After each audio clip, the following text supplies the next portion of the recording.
describe our music as a road to consciousness. But we call it music still, you know, revolutionary music. Revolutionary in what respect? Revolutionary of the mind, you know, bring the reality of what has been hidden from the wise and the prudent to the babe and the suckling. Hello, my dear one. This February is the month when we celebrate one of the greatest artists from reggae, and a man who really changed this planet vibration with his music, Robert Nesta Marley. And for today, it's my pleasure to have a special guest from Rotterdam, Netherlands, is Martijn, who is the writer of the Reggae Nation, the Global Legacy of Bob Marley and the Wailers book. So Martijn, thank you for kindly accepted my invitation. I'm really glad that we are doing this together. How are you today? Yes, greetings, and it's nice to be here, and thank you for having me, of course. I'm doing quite fine. The sun is shining today. Not just the background on my screen, but also here outside in the beautiful city of Rotterdam. So, the weekend is coming up, so it's time for some nice reggae music soon. Reggae music, it works anytime at any hour. Exactly. So, on 23 September 2021, you released your amazing book, The Reggae Nation, The Global Legacy of Bob Marley and the Wailers, who also got my attention, and I can't wait to have it on my own in the future. How she was received so far by the audience? Yeah, indeed, you're right. The book was officially released on September 23rd, and actually it's been an amazing journey up to now.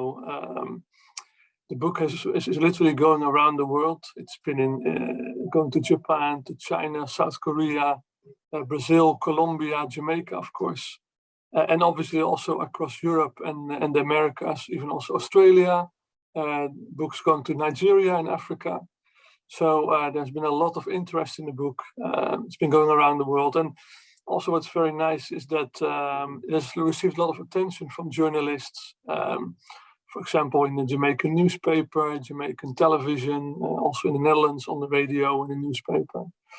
So I think it goes to show it's not there's a lot of interest in the book, but there's also still a lot of interest in Bob Marley. You know, whenever there's something new to report or to say about Bob Marley, then people are very interested to listen to that and to learn more. So it's been going very well, and as you might know, the book has a limited print run of 600.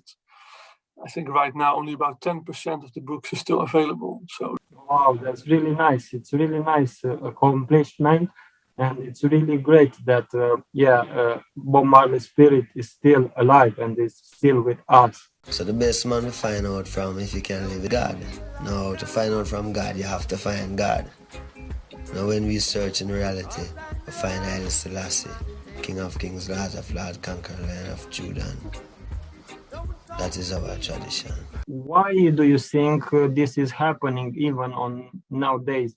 The people to be interested and to be so connected with Bob Marley's spirit and philosophy? Well, I tend to think, that when you think about Bob Marley, you have three main elements. You have, of course, the music, you have the message, and you have the image.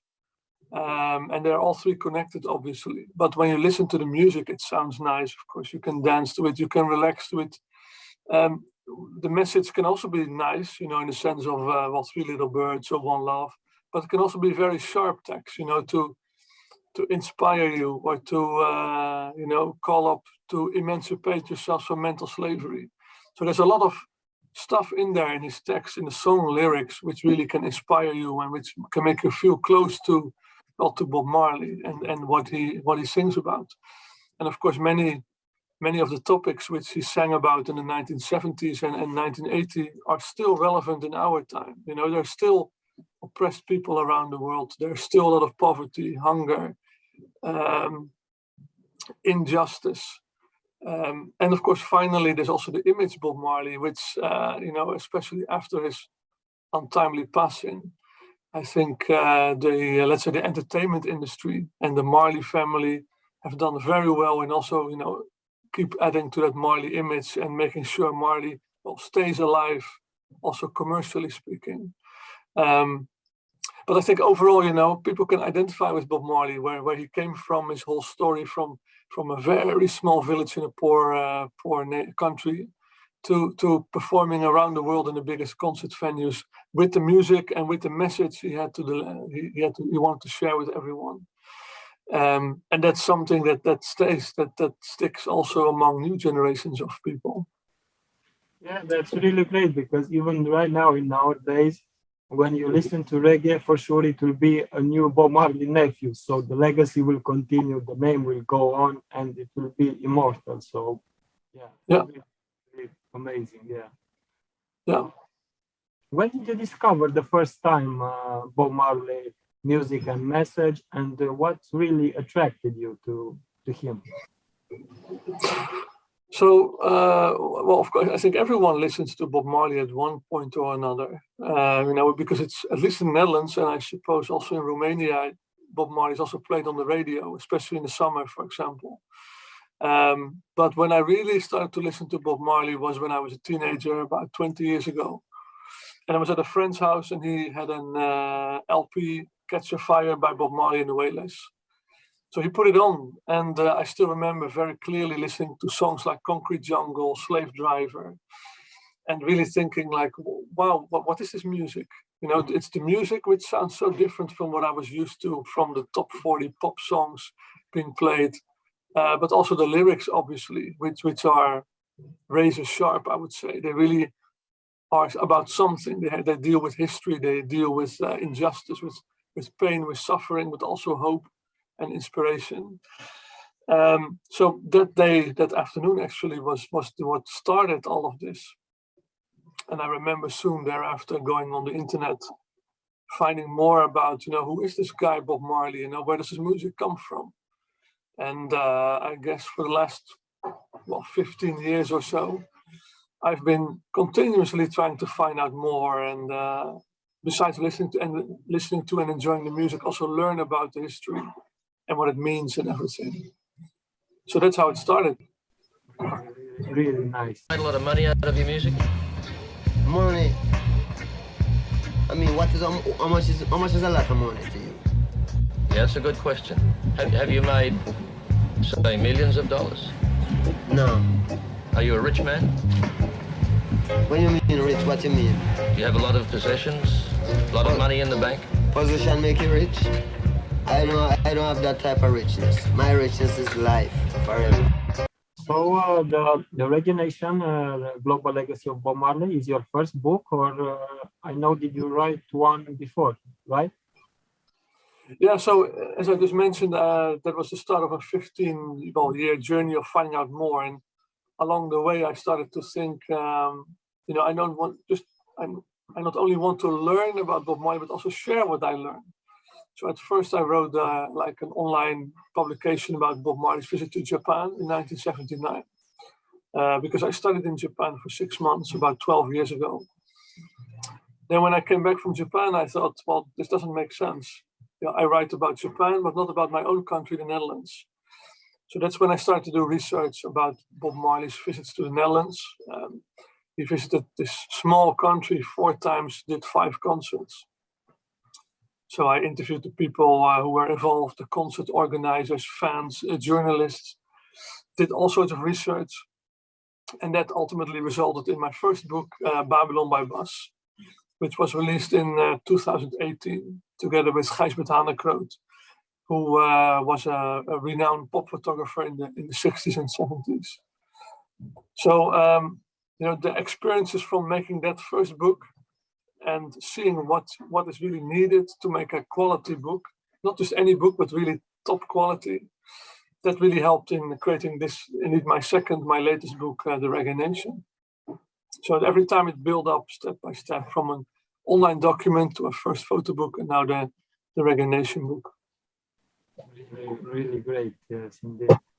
For how long did you start to write the Reggae Nation book? And which is the main difference between a regular Bob Marley biography and your book?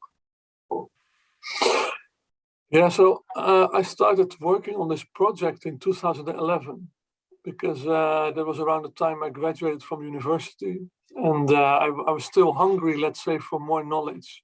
So after writing about Japan and the Netherlands, I wanted to know more about the global legacy of Bob Marley. And it was around that time that I saw a video on YouTube by Playing for Change, where you can see like a video of Redemption Song, a cover version, and musicians from Japan and from Africa and South America and everywhere around the world play a part of that song, Redemption Song. And that really made me think like, hey, this really shows how Bob Marley is being played and enjoyed and celebrated around the world. So that's when I thought, okay, I have Japan, I have the Netherlands, now I'm going to look at the global legacy. So which interesting stories can I find from around the world? And that originally I thought this would take a few months, but the months turned into a year and more years. And then eventually I worked on it for 10 years, actually, until the book was released last September. So it took 10 years to finish. Wow, this is really an amazing journey for your book. So congratulations for this. Yeah, thank you very much. It was a very long journey and a very interesting journey. And, there were moments when I thought like, if I could do it over again, maybe I wouldn't have started, because it became so much bigger and bigger and bigger. And a lot of my free time went to writing the book and editing the book and making the book ultimately.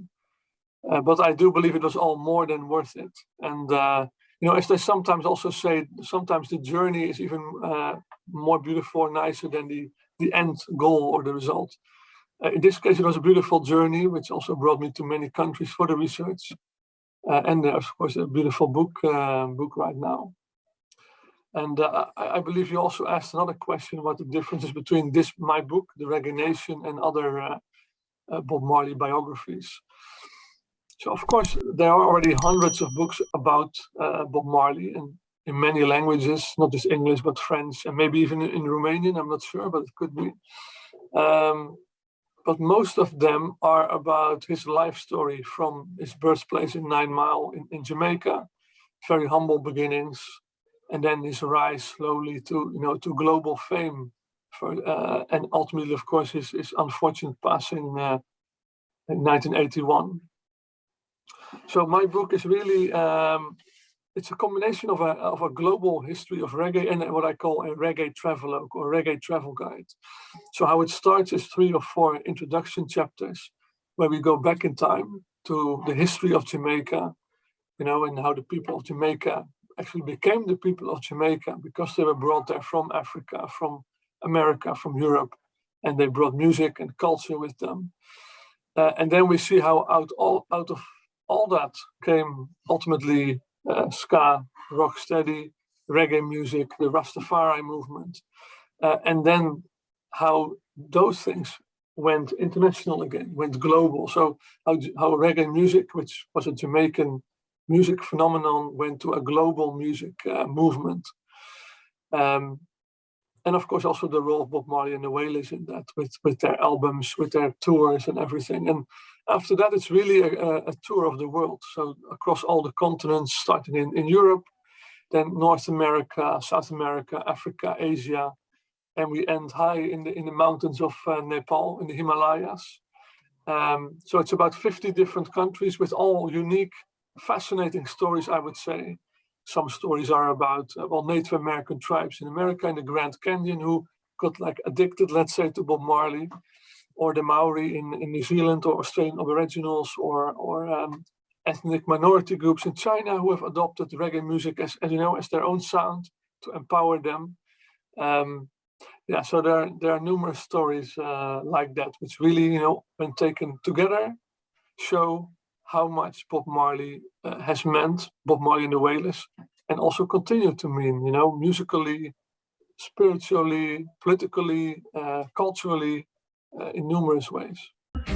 But mankind get lost again because, I don't know, mankind get lost somewhere down the line that them don't really, man become enemy. The consciousness that Noah is our father, it come like it don't mean anything to people. but it means a great deal to the Rasta man, because he know that is the truth. And that's why him say love, and that's why him overstand everything. You know, that's one of the little part about the unification of the people. Yes, it's really amazing that you do this journey. Bob Marley really succeed to complete this one, to unite people and nation together. And I was curious, did you meet also people who meet Bob Marley in real life, just to ask them about how it was, or about the concerts, or... Oh, certainly. I've talked to quite a lot of fans over the years and get to know them, and they told me their stories of the concerts, like how they experienced these concerts. And interestingly, what you often hear is that they compare it almost to like religious experience. You know, when they would be in that concert hall with so many people around them, and then Bob Marley on stage, almost like preaching, you know, the gospel of reggae, of Rasta. And what's also always fascinating to me is that, you know, Bob Marley was quite a small man. He wasn't tall or anything. But everyone says when he went up to the stage, when he was on stage performing, he looked like a giant. You know, he became twice as big. And that's really shows how much charisma he had and how strong his stage performance was. But it's not just fans I've talked to, also concert organizers here in the Netherlands who met Bob Marley, who talked to him, who even, you know, behind the scenes gave him and the band stuff to smoke, if you know what I mean. But also in Japan, for example, I've talked to the guy who was at the time at the record company in Japan and welcomed Bob Marley at the airport and went with the band for the full 10 or 11 days. The band was in Japan in 1979. So he told me all sorts of stories like, you know, that behind the podium, let's say off stage, Bob Marley was a quiet man actually, or even shy. And you know, how they went shopping for music instruments and that kind of stuff, how they were reasoning almost every day. So Bob and the band about what was going on in the world, about Rasta, about reggae music, etc. So yes, to answer your question, I've talked to quite a lot of people over the years who have seen Bob Marley perform live, who talked to him, who met him. Also Roger Steffens in the United States, of course, met Bob Marley and is, of course, the #1 expert. So yeah, there's always fascinating stories. I didn't know that he was kind of shy and like this. But when he went to the stage, he was a real generator. When he was on the stage, he was transcending, just succeed to give one love feeling to everyone and to share it. And people really feel his spirit and his energy. Really, really amazing, because there are very few people who succeed to do this. Yeah, it's, you know, and there's also many people from countries where people don't speak English so well, including Japan. Where people also said, you know, they could feel the music, they could feel the words of Bob Marley, you know, and by his facial expressions, by his movements on the stage, they could, of course, when you watch a video, I think everyone easily recognized Bob Marley's moves, like the fist up in the air, his dancing, and again, his facial expressions. That's all part of the story he's telling us while performing on stage, and it's really, really powerful because it's he had a huge charisma. And when you also see those concert recordings, for example, the One Love Peace concert in Jamaica, where it really seems like, you know, his mind is somewhere else, almost like really just transcended in the performance or the music. And of course, when you see that video, it's really an amazing moment. But yeah, and I think the audience also felt that. That's also why they spoke of religious experience. You know, in Japan, there were people in the audience who also were actually praying almost during the concert, because they were also so engaged in what was going on with the music and the whole event, the happening. So, and as you know, politics divide and rule. Politics don't show people God. Politics tell you that somebody can do something fair, you know. What we know is God will do everything. So the best man to deal with is God. When you deal with God, you don't deal with politics because politics divide on you. And I know that on your book you have some lovely illustration also. Who helped you doing it? Yeah, luckily I managed to find very good people to help me actually make the book, because I'm a researcher, I'm a writer, but I'm not a graphic designer, I'm not a photographer, I'm not a book designer, etc. So a Greek graphic designer, Maria Papastatou, she has been making reggae posters for 10 years or so with the International Reggae Poster Contest. She's also, you might have heard about the book about Miss Pat Chin, which was released last year. She also designed that book.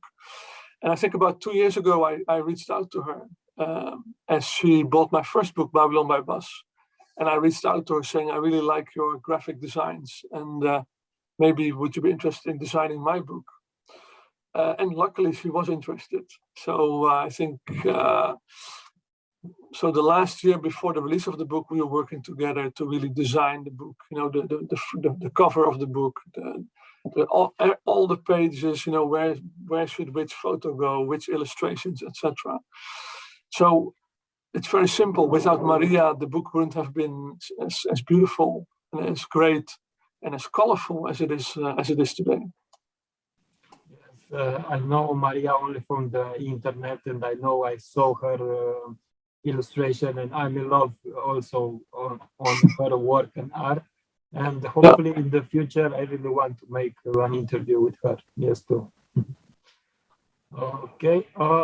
I'm curious how you discovered the reggae culture and how you get involved into this one, and which was one of the greatest reggae concerts maybe you took part, and also festivals that you really like, and you can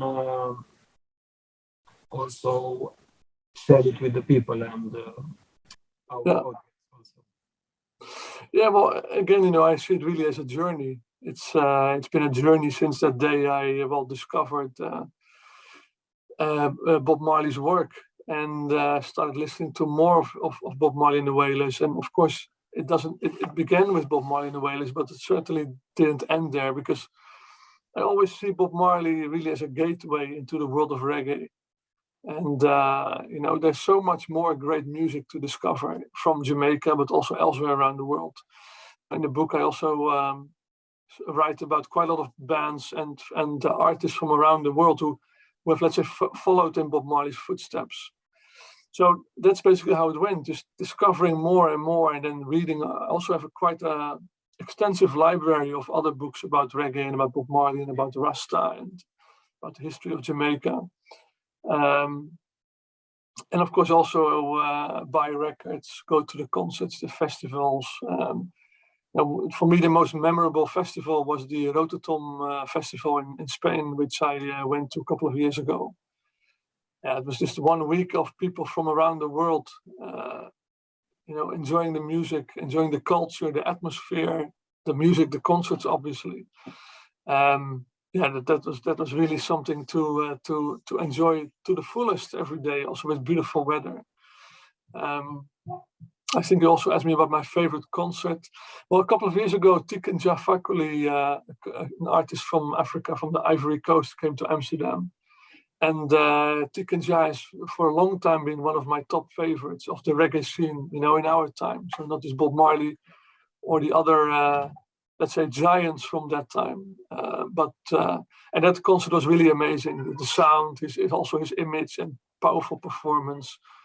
For me, African reggae, whether it's Tiken Jah Fakoly or Alpha Blondy or Lucky Dube or many others, that's really for me a very cool sub-branch of the reggae sound.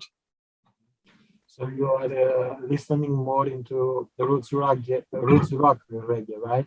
But maybe are you enjoying also dancehall or dub music?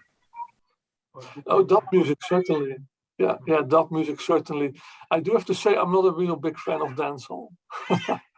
So, just to my ears, and of course everyone has different taste for music, but to my ears, dancehall is, I think, too different from what I fell in love with 15 years ago, which is, the roots reggae, the sound of Bob Marley, Burning Spear, Peter Tosh, Bunny Wailer, Steel Pulse, all those bands, all those artists, as well as what I just said, African reggae. And there's much more great music, from Japan, from Australia, New Zealand. But dancehall is not so, doesn't appeal that much to me, to be honest.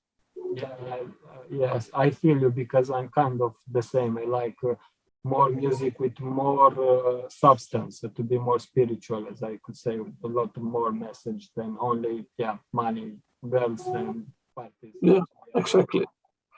That's exactly also what how I see it. Yeah. Great. Well, it's really nice that you discover Bob Marley and you have so many knowledge, and also you have gathered so many information and books and everything about him. And maybe in the future, it just came one idea to me, like how it is, in Jamaica, it's the National Bob Marley Museum. So it should be at least in every big city from all this world, at least one Bob Marley house for people to go there, to listen to his music, to understand his music. I mean, it should be anywhere, in Paris, in London. It's a great idea, actually. Yeah, why not? If you know how many fans there are around the world, then definitely there should be at least one on every continent, I would say. Yes, for sure. To start with. I really feel like this, our conversation, it will be only the first stone. So we can build from now on a really good foundation for Bob Marley legacy, as it should be for whole humankind. Yeah. No, I agree, and I believe Bob Marley's legacy is already very rich, very big, very strong, but it will continue to go on, It's not like that in 5 years from now, no one listens to Bob Marley anymore. No, his music and message will stay with us. And of course, nowadays we have many technological tools like the internet, like we are doing right now, to interact with each other, to communicate, to organize. And, sometimes I do think the direction we are heading, the world is going, we can all use some good music and message with real content, with real message, positive message. So I'm sure Bob Marley is here to stay with us for a very long time. And that's why I always, say, and I really believe, he's more alive than ever, basically. We keep talking about him, we keep listening to him, we keep finding inspiration in his words and music and image. So who knows what will happen in the future and what's possible. Since, but it's not how long I've been a Rasta, it's how long it takes you to grow up. Because what he is what he is. From beginning to the end, you can never change, because if you even adapt things later out, you and filter right out. So we're just Rasta from creation, So you said also you've been to Jamaica many times. You get your inspiration also from there, I'm sure. Well, unfortunately, I haven't been actually to Jamaica itself. Okay. Because I was supposed to go the year, I think it was a couple of months before the Corona pandemic started, because I also sometimes present my work at an academic conference about my book, and but I had to cancel that visit, unfortunately. And of course, since then, it's not been a good time to travel outside of Europe. So it's still number one on my list of places to go to. Yes, for me too also. Maybe we will plan to go together. It will be really great and inspiring for me too. Exactly, yeah. Let's hope this all this pandemic stuff ends quite soon and we can visit there. Yes, for sure. Well, this is all for today. I really thank you very much, Martin, for sharing this information and your spirit with us. It was a real pleasure to talk with you. And thank you very much for this. And this will be the first interview that I've done it in English, and I'm sure, and I can promise you that I will continue, because this music and reggae spirit and Bob Marley spirit have to live on forever. So Yes. thank you very much, Martin. Have a blissful day, and we speak soon. To keep the Bob Marley legacy alive and well. You don't die and go to heaven, you have to live in heaven. You know, a lot of places on earth could be, but Africa is our heaven.